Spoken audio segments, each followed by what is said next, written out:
How much of this current scenario is to do with the fact that Boston had to let go of the tapes when previously they said they wouldn't have to let go of the tapes, and how much of it is to do with the fact that Gerry Adams won't admit that he was in the IRA?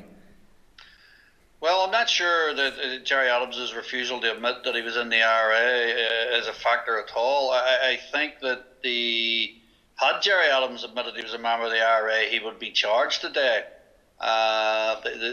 So, I mean, I think Gerry Adams would be foolish to admit he is a member of the IRA. It's probably best for Mr. Adams just to have no comment on it.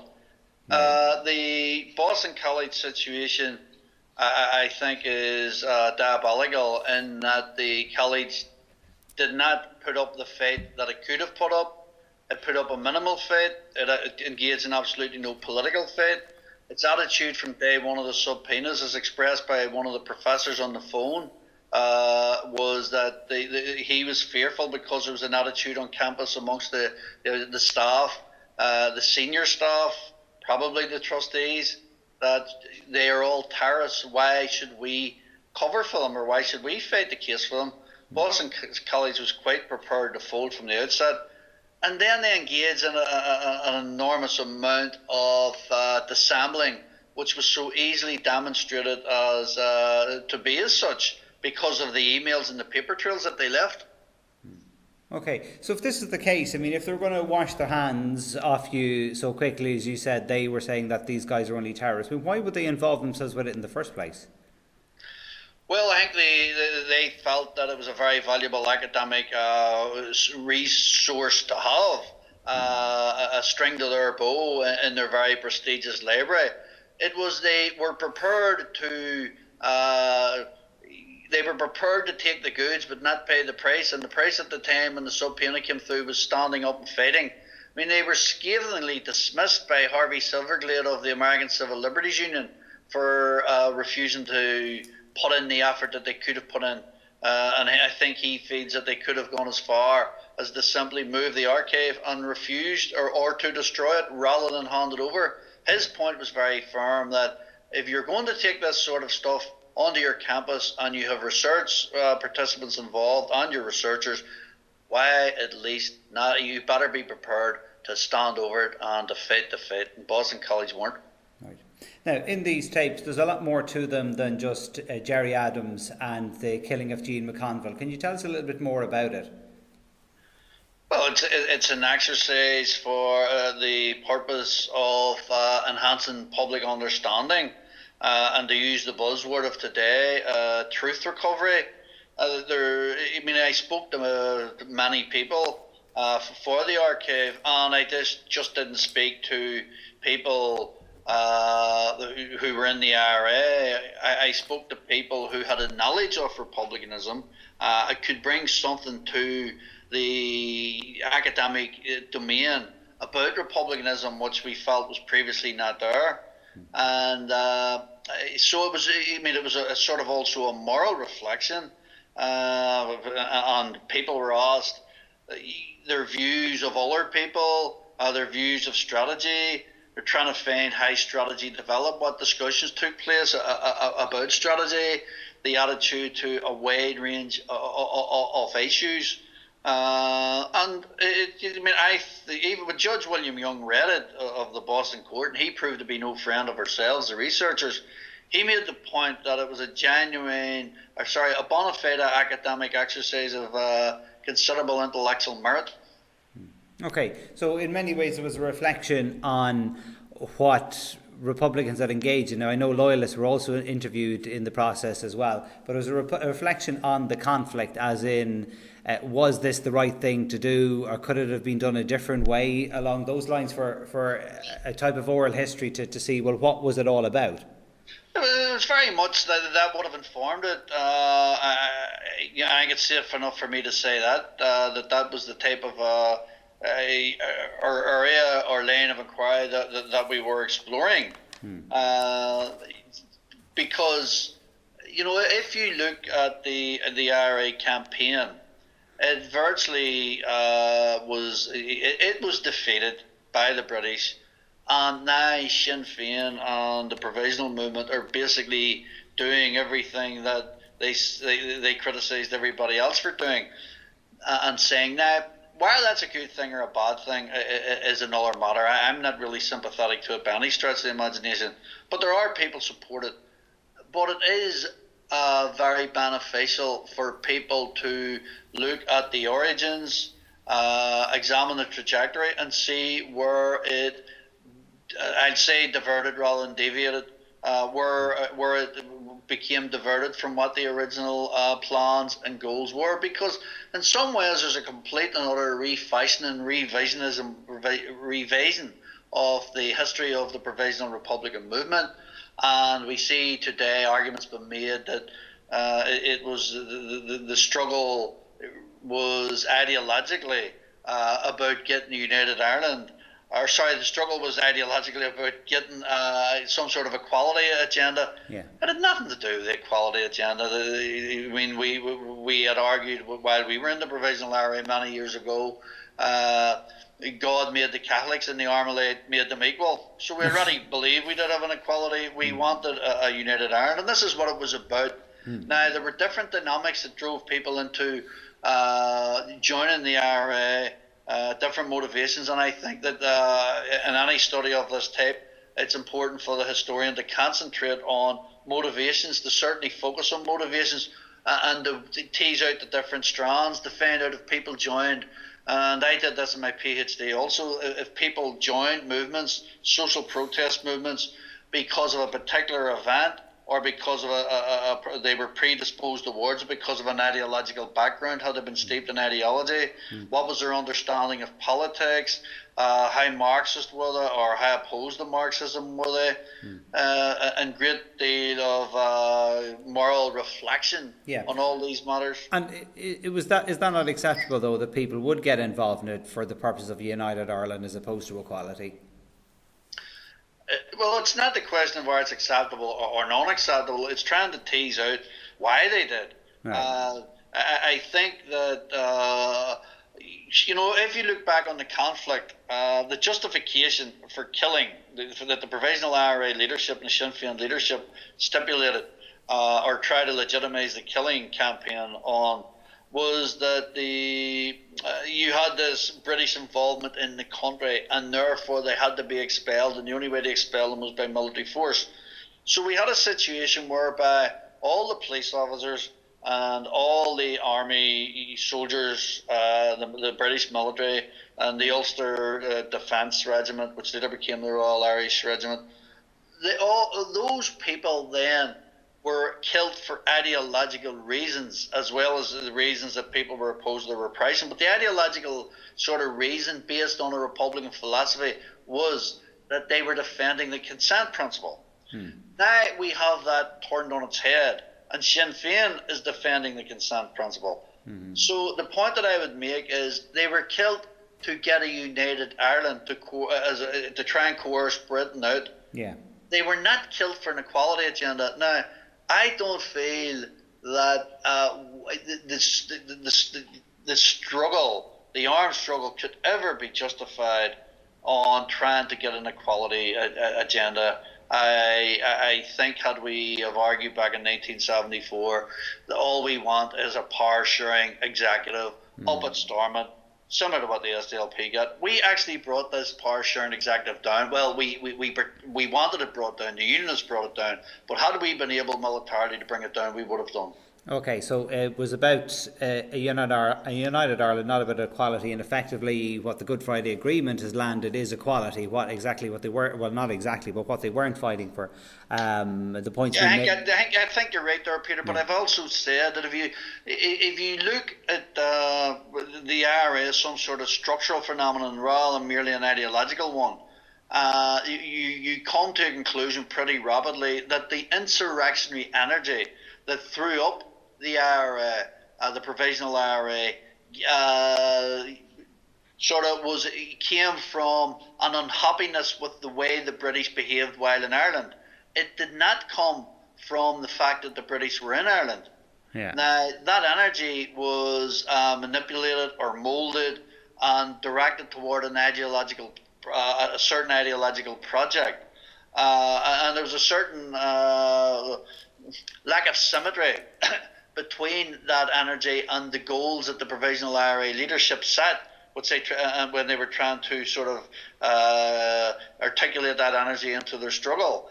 Now, but I do think that the outcome of the Good Friday Agreement is an outcome which is consistent in a sense with that energy, that insurrectionary energy, which basically amounted to opposition to how the British behaved. The Good Friday Agreement modified that behaviour. It didn't put the British out, and people, by and large, supported it as a majority in the country. So my point would be that there was some sort of structural outcome rather than any ideological outcome, but the Provisional IRA leadership drove this struggle on on ideological grounds and always insisted on the British going out. And I think it could have been brought to a conclusion much earlier had the Provisional IRA leadership said, well, our goals are much more limited than a united Ireland, which was basically, given the strength and given the balance of forces, an impossibilist demand that the British were never going to meet. Therefore, there was no negotiating to be done. The point has been made that what was offered in Sunningdale was pretty eventually what they ended up with, and other people have made the point. Rory O'Brien made the point as well himself over the years. Well, listen, why didn't they just go with the officials back in the day? I mean, what was it all about if they were going to settle for a Good Friday Agreement? Now, if somebody was in that position where either they felt they were unequally treated, or but more importantly, they felt that they wanted a united Ireland, then surely wasn't an armed struggle the only way they could go about it? Because there was no negotiation on the issue. There was no talking to Catholics or Irish or Republicans about it. It was like, that's it. You're in the six-county state, it's a Protestant state, and that's it. So there was no other real outlet for them. Well, the absence of an outlet and an effective means of addressing a grievance, I don't think are the same thing. When you were saying, if they want a united Ireland, was an armed struggle the only way to go? Well, the armed struggle wasn't the only way to go, because as achieving a united Ireland, it was totally ineffective. Right. And I took part in it, so I'm not in any position to throw stones at other people's glass houses. But it's more an ideological, traditional Republican, sort of, I don't want to be dismissive, but old school Republican ideological argument, and one that favoured Rory O'Brien, who I always found to be the most honourable of individuals. One that he favoured and would have articulated, not that he was some sort of bloodthirsty high priest, as Kevin Tudis once described him, but O'Brien was a very sensitive, I thought probably too sensitive and compassionate in a way that the great peaceman, the peace leader Gerry Adams wasn't. Gerry Adams was much more ruthless than Rory O'Brien ever was. Rory O'Brien just had principles, and he believed in them, and he didn't want to compromise. Right. Now, can't a lot of that be seen, that the armed struggle wasn't the way to go? A lot of that can be seen in hindsight, yet at the time it may very well have been seen as the only way to go. Well, I think that this was the case, but I don't think we give it adequate examination. I think that the Sinn Féin leadership knew that we were never going to get a united Ireland, and signalled to the British as far back as 1986 that they're prepared to saddle up for a hell of a lot less than a united Ireland. Yet they kept that armed struggle going, kept people coming in. I mean, Gerry Adams said at November 1986 that if Sinn Féin ever disowns armed struggle, it won't have me as a member. Now, that was a clarion call to arms. Carry on the war, boys. And what did the boys carry on the war for? In my view, to fuel Mr. Adams' political career. I can't see what great deal more come out of it. Yeah, okay. Now, Sinn Féin have described the tapes, the exercise itself. Mary Lou described it as that being maliciously compiled. I think you've probably already addressed that in what you've already said, but how would you respond to that specific comment? Well, Mary Lou McDonald, despite being a very capable performer in the Dáil and having a measure of charisma, makes an absolute fool out of herself every time she gets on and says that she believes Gerry Adams when he tells her he wasn't in the IRA. Mary Lou McDonald is a creature of the party who is going to articulate the party line, never mind how accurate that line is, on the given issue of the day. So when Gerry Adams gets up and lies about his IRA membership, Mary Lou, despite nobody in the country believing him, is prepared to say, yeah, well, I believe Gerry. Now, the problem for Sinn Féin there is Sinn Féin at times can make a very useful critique of the state and the austerity parties. But one of their accusations is that there's an awful lot of dishonesty about the Southern society. Yet here they come along with an equally dishonest discourse. And Gerry Adams is one of two things. He's either the most lied about man in Irish society, or he's the greatest liar in Irish society. And I happen to take the view that he is the latter. Right, okay. Now, in line with that, aren't his denials an insult to people, not just to people who were killed or people who fought in the conflict, the 30-year conflict from effectively from 69 right up until 97, and people who fought in conflicts before that, as well as in the War of Independence? Is it not an insult to republicanism, Irish republicanism, as well as to the people who would have died in it, that somebody would deny have been in the organisation? Well, I find it very insulting, not only to republicanism, but to any sort of intellectual strand that one would have in their minds, any sort of any common sense for Gerry Adams to deny this. And indeed it is, because what in the Republican terms, because what it does do, this places onto everybody else responsibility for the conflict, for the terrible things did. Gerry Adams was a senior IRA leader and refuses, I don't expect him to admit in these circumstances, but Gerry Adams is an IRA, was a former IRA leader, senior military leader in the IRA, who has denied any role in the direction of that war. And that's, in my view, a complete abdication of his responsibility and a denial of his role for the Northern conflict, whether he had a right to do it or not, but his denials of it caused problems. Now, Mr. Adams would claim, or people like Danny Morrison would claim on behalf of Gerry Adams, that he can't really admit to the truth because of the problems that it would cause him, and that's correct. He doesn't have to deny it, but also Mr. Adams, what we've seen at Mr. Adams's from Mr. Adams's evidence in the trial of his brother for the rape of a 4-year-old child. Truth recovery is very, very complicated. It was very, very hard for the barrister, Elise McDermott, to extract truth from Gerry Adams, and she accused him of being, on more occasions, and the evidence is out there in the public domain, of being a liar who was more concerned with protecting his political career than telling the truth about what happened to an abused child. Okay, and then just one final one, Anthony, before we let you go. We've quite literally seen the writing on the wall about this, but how have things been for yourself through all of this? Well, fortunately I live in Drogheda and I'm not in Belfast, but it's been difficult because I feel, regardless of what Boston College do, that I have a responsibility for the way the thing ended up, in that if these subpoenas could have been issued, I should have known. I didn't know, and I have to take a hit on that. So I feel a big responsibility towards the people who have suffered as a result of it, and I do regret also that anybody would be arrested, including Mr. Adams. But it has been very, very stressful. It's been stressful on my wife, and she has taken up the cudgel anyway on my behalf and on the behalf of the project by travelling to the United States, lobbying. She's been out there 4 times, lobbying senators, congressmen, media, and she went on the Vincent Brown show over here, a popular television show, last week to make the case. She's run the Boston College News subpoena news site, but she is stressed out with it. She would like us to have a normal family life instead of having to deal with this, and she feels particularly shafted by Boston College and their continuous dissembling and the promotion of their own self-interest and their willingness to throw everybody under the bus.